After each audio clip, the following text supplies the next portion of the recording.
시간 함께 축복의 찬양으로 예배를 시작하겠습니다. 우리 축복의 통로 함께 축복할게요. 당신은 하나님의 언약 안에 있는 축복의 통로, 당신을 통하여서 열방이 주께 돌아오게 되리. 한 번만 더 찬양할게요. 우리 축복하면서 당신은 하나님의 언약 안에 있는 축복의 통로, 당신을 통하여서 열방이 주께 예배하게 되리. 우리 함께 해주셔서 진심으로 감사하고 축복합니다. 이 시간 사도신경으로 오늘 예배를 시작하도록 하겠습니다. 함께 고백할게요. 시작. 나는 전능하신 아버지 하나님 천지의 창조주를 믿습니다. 나는 그의 유일하신 아들 우리 주 예수 그리스도를 믿습니다. 그는 성령으로 잉태되어 동정녀 마리아에게서 나시고 본디오 빌라도에게 고난을 받아 십자가에 못 박혀 죽으시고 장사된 지 사흘 만에 죽은 자 가운데서 다시 살아나셨으며 하늘에 오르시어 전능하신 아버지 하나님 우편에 앉아 계시다가 거기로부터 살아있는 자와 죽은 자를 심판하러 오십니다. 나는 성령을 믿으며 거룩한 공교회와 성도의 교제와 죄를 용서받는 것과 몸의 부활과 영생을 믿습니다. 아멘. 이 시간은 하나님 앞에 회개 기도를 드리는 시간입니다. 따라서 한번 읽어보실게요. 하나님 아버지, 하나님 아버지, 일주일 동안 지켜주시고 감사합니다. 일주일 동안 지켜주시고 감사합니다. 마음속에 나쁜 생각과 나쁜 마음을 깨끗하게 해주세요. 깨끗하게 해주세요. 예수님의 보혈의 피가 우리를 깨끗하게 해주실 줄 믿습니다.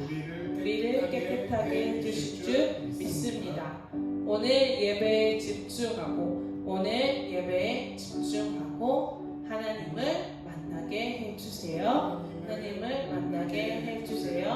예수님의 이름으로 기도합니다. 아멘. 이 시간 예배를 위한 기도를 드리도록 하겠습니다. 하나님 아버지, 이 시간 가운데 하나님 앞에 섭니다. 우리의 부족함, 우리의 연약함 모두 예수님의 보혈의 피로 깨끗하게 하여 주시고, 하나님 한 분 앞에, 그 음성 앞에 귀 기울이며 우리의 삶을 변화시켜 나가는 귀한 시간 될 수 있도록 도와주시옵소서. 코로나로 인해서 이렇게 영상으로 예배를 드리지만 이 영상을 통해 온 열방 가운데 하나님의 말과 뜻과 생각이 선포되어지게 하여 주시옵소서. 이 시간 하나님께서 이 예배 가운데 함께해 주시길 소망하며 예수님의 이름으로 기도드렸습니다. 아멘. 오늘 하나님의 말씀은 신약 성경 마태복음 22장 38절에서 40절의 말씀입니다. 우리 한국말, 영어, 우리 나라별로 말씀을 보도록 할게요. 예수께서 이르시되 시작. 예수께서 이르시되 내 마음을 다하고 목숨을 다하고 뜻을 다하여 주 너의 하나님을 사랑하라 하셨으니 이것이 크고 첫째 되는 계명이요 둘째도 그와 같으니 내 이웃을 내 자신같이 사랑하라 하셨으니 이 두 계명이 온 율법과 선지자의 강령이니라. 아멘. 영어로도 읽어볼게요. Jesus replied, Love the Lord your God with all your heart and with all your soul and with all your mind. This is the first and greatest command. And the second is like it, love your neighbor as yourself. All the law and the prophets hang on these two commands. 아멘. 우리 각 나라별로 말씀입니다. 우리 베트남어로 된 하나님의 말씀입니다. 다음은 터키어로 된 하나님의 말씀입니다. 우리 다음은 중국어로 된 하나님의 말씀입니다. 다음은 태국어로 된 하나님의 말씀입니다. 우리 다음은 네팔어로 된 하나님의 말씀입니다. 다음은 캄보디아로 된 하나님의 말씀입니다. 우리 마지막으로 러시아어로 된 하나님의 말씀입니다. 우리 열방교회에서는 이웃을 사랑하고 하나님을 사랑하기 위해서 우리 내면을 돌아보고 가꾸는 시간을 계속적으로 갖고 있습니다. 그래서 아버지 학교, 어머니 학교라는 이름을 가지고 우리의 자신감, 또 부모님을 돌아보면서 우리를 사랑하고 또 이웃을 사랑하는 훈련들을 하고 있습니다. 그래서 지난번에 했던 내용이고요. 계속해서 반복하는 이유는 귀에도, 입에도, 또 머리에도, 마음에도 익히기 위해서 반복을 하고 있습니다. 조금 읽는 게 어렵더라도 소리를 내어서 따라해 줬으면 좋겠고요. 이 내용은 이제 아버지 학교에서 어떻게 아내와 또 이야기해야 되는지에 대한 멘트에 관한 내용입니다. 같이 읽어볼게요. 시작. 무엇을 어떻게 도와줄까? 내가 화장실을 깨끗하게 청소할게. 오늘 설거지는 내가 할게. 당신은 좀 쉬어요. 내가 따뜻한 차 한 잔을 끓여줄게. 무슨 차로 할까? 얘들아, 오늘은 엄마가 혼자 외출할 수 있게 해드리고 우리가 청소하자. 좋지? 아내에게 적극적으로 사랑을 표현합니다. 잘 잤어요? 오늘도 행복한 하루 돼. 여보, 미안해. 당신을 사랑해. 여보, 하루 종일 수고했어. 힘들지? 당신은 하나님이 나에게 주신 최고의 선물이야. 우리 아이가 당신을 닮아서 그렇게 정리정돈을 잘하나 봐. 아내가 듣고 싶어하는 말입니다. 당신 오늘 예쁜데? 오늘 음식 정말 맛있대. 어디서 이런 걸 다 배웠어? 기가 막히게 맛있네. 오늘 외식할까? 여보, 힘들었지? 당신 없었으면 나 아무것도 못했을 거야. 내가 장가 하나는 잘 들었지. 당신 먹고 싶은 거 없어? 다 당신 덕분이야. 난 참 복 많은 남자인가 봐. 고마워 여보, 사랑해. 이렇게 멘트를 합니다. 그래서 연습하면 할수록 자연스러워지고 또 감정도 들어갈 수 있을 것 같습니다. 우리 다음은 어머니 학교에서 다뤘던 내용입니다. 우리가 남편을 바라볼 때, 자녀를 바라볼 때 이해와 긍휼로서 불쌍히 여기자고 이야기를 했습니다. 그리고 남편이 잘 됐을 때 가장 혜택을 보는 사람은 남편을 제어했을 때 바로 아내라는 사실이죠. 그것을 기억하자라고 말씀을 했었고, 이 결혼이라는 것은 나 혼자 잘나고 내가 능력 있다고 잘 되는 것이 아니라 하나님께서 우리에게 숙제로, 그룹의 숙제를 주신 거기 때문에 내가 더 많은 역할을 하고 더 힘이 들다 할지라도 함께 공동으로 이 결혼이라는 삶을 잘 이끌어 나가야 한다는 사실을 기억하기 바란다는 이야기였습니다. 그리고 아버지 학교에서는 동물도 사자가 사자의 모습을, 원숭이가 원숭이의 모습을 나타내듯이 우리 아버지의 모습이 아들의 모습이 또 손자에게 이렇게 전해진다는 것, 그것을 멘토링이라고 이야기를 했습니다. 그렇다면 이 아버지의 영향력은 어떤 것이 있을까요? 대표적으로 결속하기, 바로 가족을 하나로 묶어내는 것, 또 사랑하는 것, 자녀를 세워주고 인정하는 것이죠. 인도하는 것은 자녀가 독립적으로 올바른 길을 갈 수 있게 하는 것이고, 파송하는 것은 그 독립된 삶을 스스로 살 수 있게 도와준다는 것이었습니다. 이 네 가지가 아버지로서 필요한 영향력이었다는 이야기입니다. 그리고 어머니 학교에서는 우리가 이렇게 인정하자고 했어요.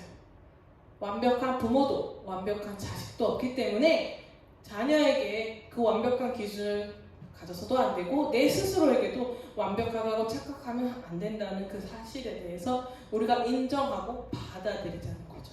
그리고 자녀를 키우면서 우리가 상처를 안 줄 수 없고 후회하는 선택을 안 할 수가 없다는 것, 때로는 잘못된 선택, 또 실수할 수밖에 없는 연약한 존재임을 기억하자라는 이야기였습니다. 그래서 오늘은 이어서 지난번하고도 같은 맥락입니다. 바로 아내들, 어머니, 여러분들은 이렇게 스스로 생각하셔야 합니다. 내가 죄인이다. 이 죄인이라는 사실을 기억하지 않으면 우리가 잘못된 양육을 하기 쉽다고 해요. 왜냐하면 우리가 죄인이라고 생각하지 않으면 내가 잘하고 있다. 그리고 누군가에게 그 존중이나 또 충고에 대해서 귀를 닫아버릴 수 있어요. 하지만 내가 불완전한 사실을 받아들였을 때 우리는 누군가로부터 귀를 열고 눈을 열게 되죠. 그래서 이 사실을 인정하지 않으면 이 신앙적으로도 우리가 하나님께 이 자녀를 맡겨드릴 수 없다는 사실입니다. 성경에서 이렇게 말하고 있습니다. For all have sinned and fell short of the glory of God. 바로 이 모든 사람들이 다 죄인이라는 거죠. 죄를 범하지 않은 사람은 없다는 거예요. 그래서 우리 스스로는 이 하나님의 영광에 다다를 수 없다는 사실을 이미 여러분도 알고 계십니다.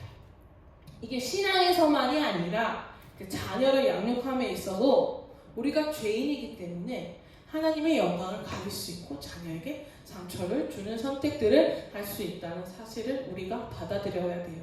하지만 많은 엄마들이 어떻게 생각해요? 많은 사람들이 이렇게 착각을 합니다. 나는 웬만큼 괜찮은 사람인데 저 엄마가 이상해 보여. 저 엄마는 양육을 잘못하는 것 같아. 문제가 있어 보인다고 다른 사람을 지적하기가 쉽습니다. 이게 우리 많은 사람들이 하고 있는 오류라고 생각합니다.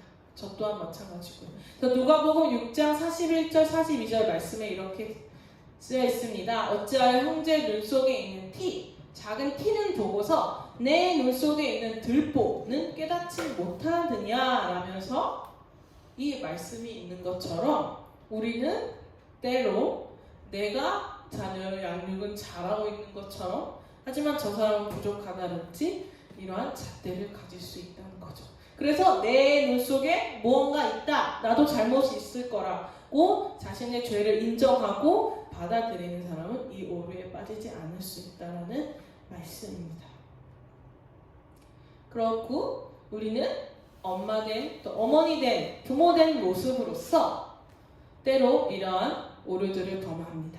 바로 우리 시댁 시어머니 때문에, 시누이 때문에, 올케 때문에 내가 이렇게 힘들다, 화가 난다. 때로는 우리 남편이 사고를 치고 문제를 만들고 미성숙해서 내가 이렇게 분노가 나고 화가 나는 거야. 우리 자식이 공부를 못하고 원하지 않는 삶을 살고 엄마 말을 안 듣기 때문에 내가 화가 나고 분노가 나는 거지 생각할 수 있습니다. 앞에 나온 맥락과 똑같이 내 문제기보다는 다른 데서 문제의 원인을 찾는 게 우리 인간의 본성이죠. 이것이 바로 우리 안에 죄가 있다는 그 죄성을 보여주는 사실이에요. 그렇기 때문에 우리는 내 내면을 보셔야 합니다. 정말 그 사람 때문에, 그 아줌마 때문에, 그 이웃집 때문에, 그 자녀 때문에, 그 시어머니 때문에 내가 이렇게 분노가 나고 원한을 사고 있는 것일까? 때로 고민하는 것들이 필요하다고 합니다. 왜냐하면 우리의 마음은 이 진흙이 깔린 물통처럼 외부 자극에 의해서 그 흙탕물이 올라오기 때문입니다. 그 외부 자극이 없을 때 나는 깨끗하고 나는 내면이 평안하고 사람을 사랑하는 사람이야 이렇게 착각할 수 있지만 누군가 나를 공격하고 힘들게 할 때 내가 원하는 대로 되지 않으면 그 마음의 물통이 흔들리죠. 그러면서 내 속에 있는 더러운 것들이 올라온다는 거죠. 그래서 우리는 나의 이 약함, 나의 죄됨, 절대로 내 스스로는 깨끗할 수 없는 완벽한 사람이 아니라는 것들을 분명하게 직시해야 합니다. 근데 이 사실을 받아들이는 거 쉽지 않습니다. 많은 사람들이 좋은 얘기나 설교를 들을 때 어떻게 생각해요? 저 우리 남편한테 가르쳐줘야 되는데, 저 아줌마가 들어야 되는데 라면서 그 사람의 잘못된 부분에 초점되기 쉽기 때문입니다. 그래서 우리는 어떻게 해요? 내가 죄인이고 내가 먼저 변화되고 나의 더러움을 제거하고 하나님 앞에 이 마음과 이 생각과 이 자녀와 이 남편을 맡겨야 된다는 사실을 받아들이셔야 돼요. 그리고 신기하게도 하나님은 나의 가장 약한 점을 아세요. 나의 가장 추함을 알고 우리 사람은 어때요? 나를 가장 건드리고 자극을 해주는 그런 배우자랑 만나기가 쉽습니다. 영혼의 배우자라고 하죠. 그래서 나의 약한 부분, 나의 추한 부분이 결혼생활, 또 자녀를 통해서 드러나게 됩니다. 혼자 살 때는 문제가 되지 않습니다. 하지만 자녀를 키우고 양육하면서 여러 환경의 변화들, 또 조건에 의해서 나의 이러한 모습들이 나타나게 된다는 거죠. 하나님께서 많은 인생의 계획을 통해서 많은 고난과 문제를 통해서 내 약함, 나의 한계를 직시하고 보게 하시고 그것을 인정하면서 더욱 하나님을 의지하게 하시는 그 과정 또한 하나님의 계획 속에 있기 때문입니다. 성경 말씀에 이런 뜻이 있습니다. 잠언 27장 17절인데요. 새 번역으로 읽어드릴게요. 쇠 붙이는 쇠 붙이로 쳐야 날이 날카롭게 서듯이 사람도 친구와 부대껴야 지혜가 예리해진다 라는 이 말씀처럼 우리는 사람들, 또 부부관계, 또 자녀와의 관계, 이런 여러 만남들을 통해서 성장하고 성숙하게 만들어졌다는 사실입니다. 저번에 말씀드린 것처럼 그냥 금이 하나의 덩어리로 존재하면 쓰일 수가 없지만 그것이 깎여져서 반지나 시계나 목걸이가 돼서 어떠한 용도로 사용되듯이 우리 또한 하나님이 허락하신 이 환경과 사람들을 통해서 만들어져 간다는 사실입니다. 그런데 많은 아내들, 특히 여성분들이 착각을 하고 있습니다. 내가 남편과 자녀에게 교육을 잘 시키면 우리 자녀와 남편이 내가 원하는 대로 되고 내 말을 잘 듣고 잘 될 거야. 이렇게 생각을 한다는 거죠. 물론 변화될 수 있습니다. 먹힐 때도 있습니다. 하지만 이것은 근본적인 변화가 아니라는 거죠. 담배를 끊으라고 아무리 말하고 술을 먹지 말라고 아무리 협박을 하고 꼬시고 당근과 채찍을 번갈아 가지만 그 사람이 일시적으로 한 달은 참을 수 있지만 정말 영속적으로 끊는 사람이 많지 않습니다. 그렇다면 우리는 누구에게 이 문제를 맡겨야 될까요? 성경 말씀 시편 41편 4절에 이렇게 말씀이 있습니다. 내가 말하기를 여호와여 내게 은혜를 베푸소서 내가 주께 범죄하였사오니 나를 고치소서 하였나이다. 나를 고치시고 누군가를 고치시는 분이 바로 하나님이시라는 거죠.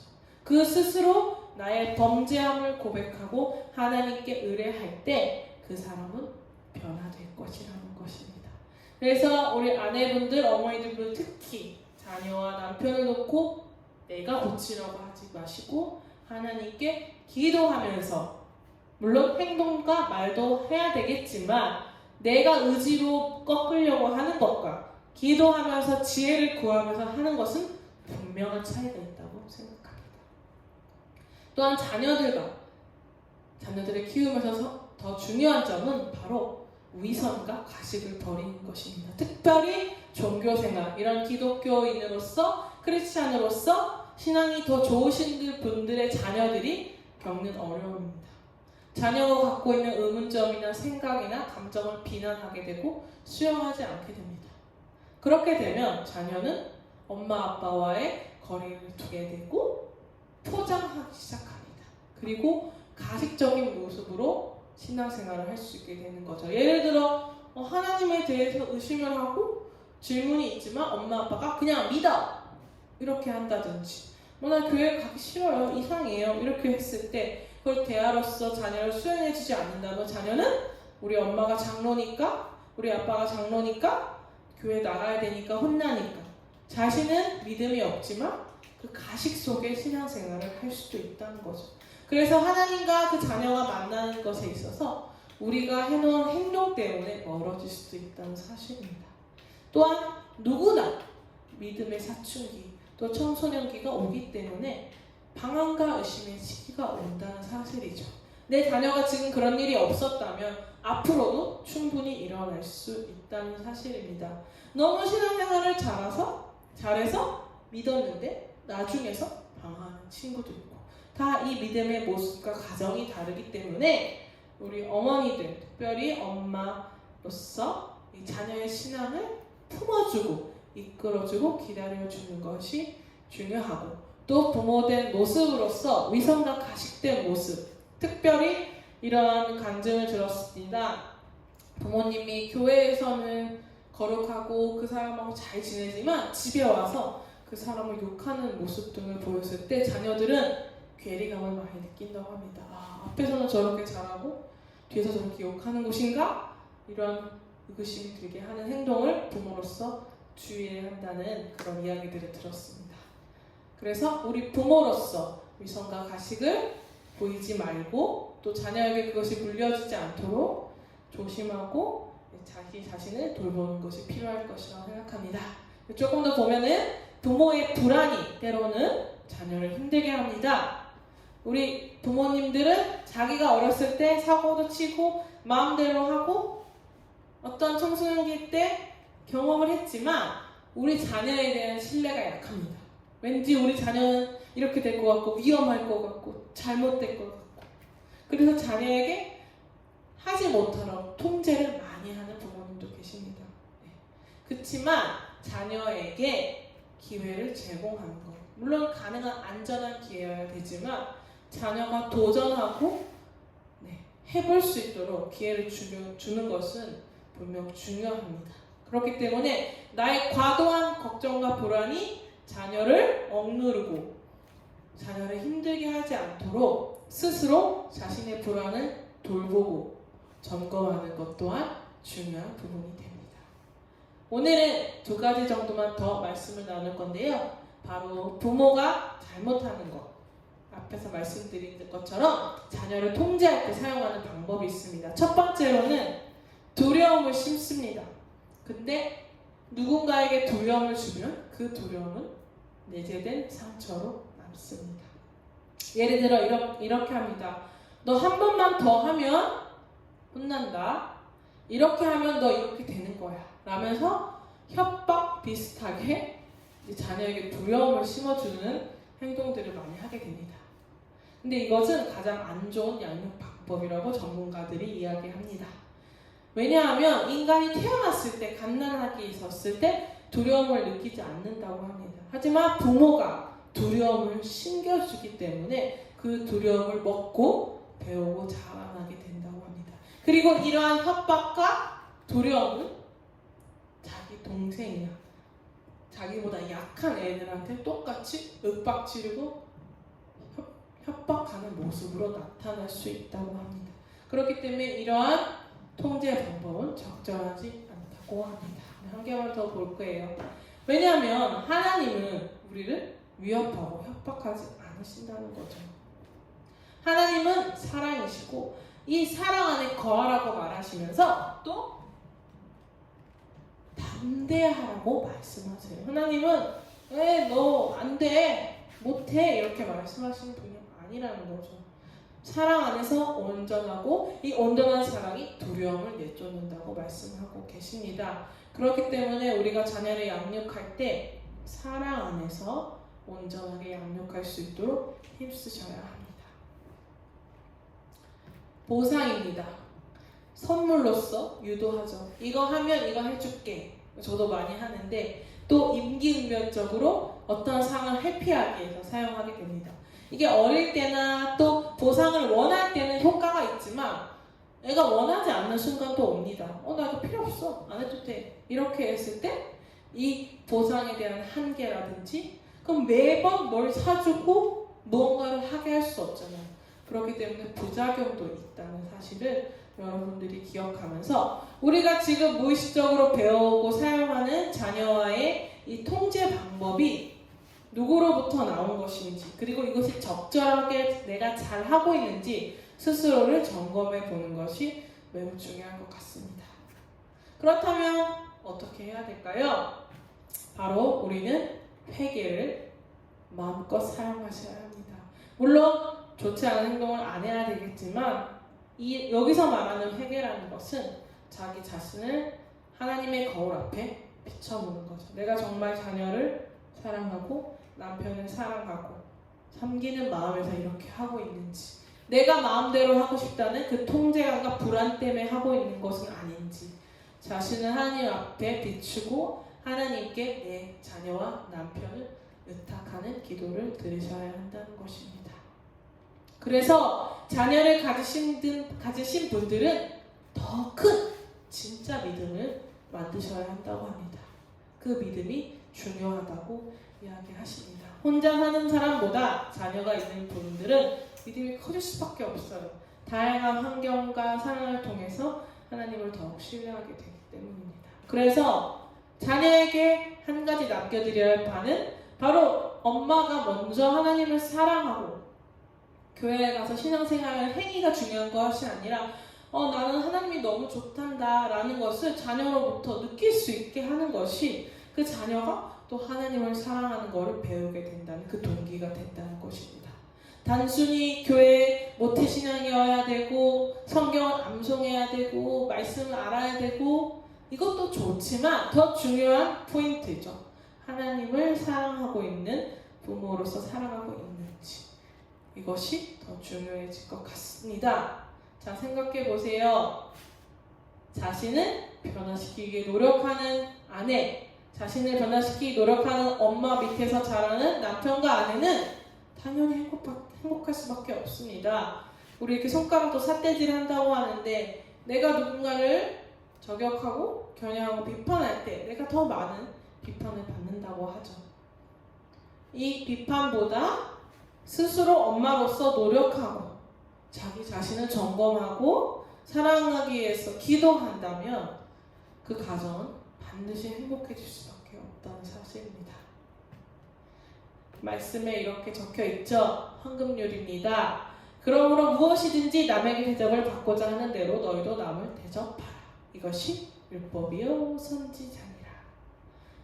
행복한 가정을 만들고 또 건강한 어머니가 되기 원하신다면, 건강한 자녀, 건강한 남편을 원하신다면 내가 먼저 하나님 앞에 죄인이며 연약하며 내가 자녀와 남편을 사랑하는 데 있어서 부족하거나 더 배워가고 더 노력해야 된다는 사실을 받아들이면서 인정해 나가신다면 바로 하나님이 원하시는 그 어머니의 모습이 되어 있으실 거라고 믿습니다. 이런 말씀이 있습니다. 너희가 너희 사랑만 할 만한 자를 사랑하면 그거는 죄인들도 하는 것이다. 그쵸? 내가 사랑할 수 없고 나에게 아픔을 주고 힘들게 하는 그 사람을 사랑하려고 하는 그것이 중요하다고 말씀하십니다. 그래서 성경은 마지막에 이렇게 써 있어요.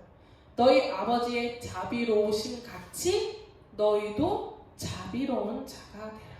여러분, 자비로운 어머니가 되십시오. 저 또한 마찬가지입니다.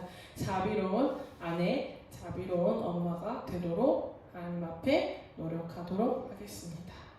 자비란 건 뭘까요? 사랑하고 가엾게 여기는 마음. 또 다른 사전에 보니까 남을 깊이 사랑하고 가엾게 여기는 마음이라고 합니다. 그래서 그 마음 때문에 베푸는 혜택을 이야기해요. 그래서 여러분들이 가정을 위해 자비로운 아내, 어머니가 되셨으면 좋겠습니다. 이 시간 마지막으로 선포의 기도 드리고 우리 찬양하도록 하겠습니다. 우리 함께 소리내서 읽어볼게요. 시작. 하나님을 의뢰하며 나아갑니다. 아버지, 저는 무능하고 죄인입니다. 제 힘으로는 할 수 있는 것이 없습니다.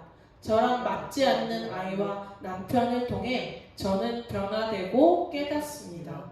나와 다른 이들을 이해할 수 있는 자비로운 마음을 허락하시고 어머니로서 성숙되게 하소서. 깊은 사랑과 깊은 믿음을 갖게 하소서. 예수님의 이름으로 기도합니다. 아멘. 구호를 외쳐야 되네요. 구호 외치고 찬양하도록 하겠습니다. 자, 외칠게요. 시작. 주님, 저는 저의 남편과 자녀들을 사랑합니다. 내가 하나님께서 위탁하신 아들, 딸의 어머니입니다. 이 시간 갈릴리 바닷가에서 찬양 드리도록 하겠습니다.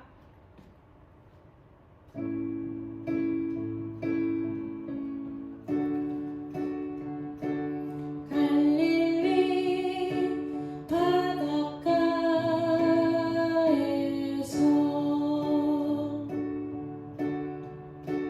주님은 시몬에게 물으셨네. 사랑하는 시몬아, 넌 날 사랑하느냐. 오 주님, 당신만이 아십니다. 갈릴리 바닷가에서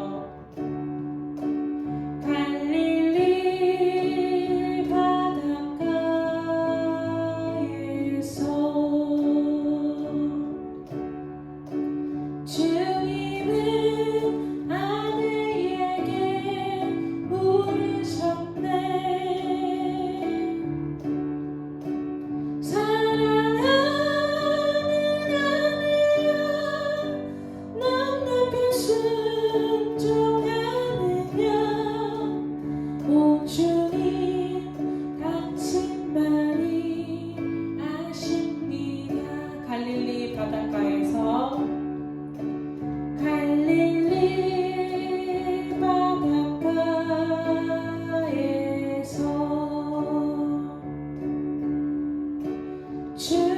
주님은 남편에게 물으셨네.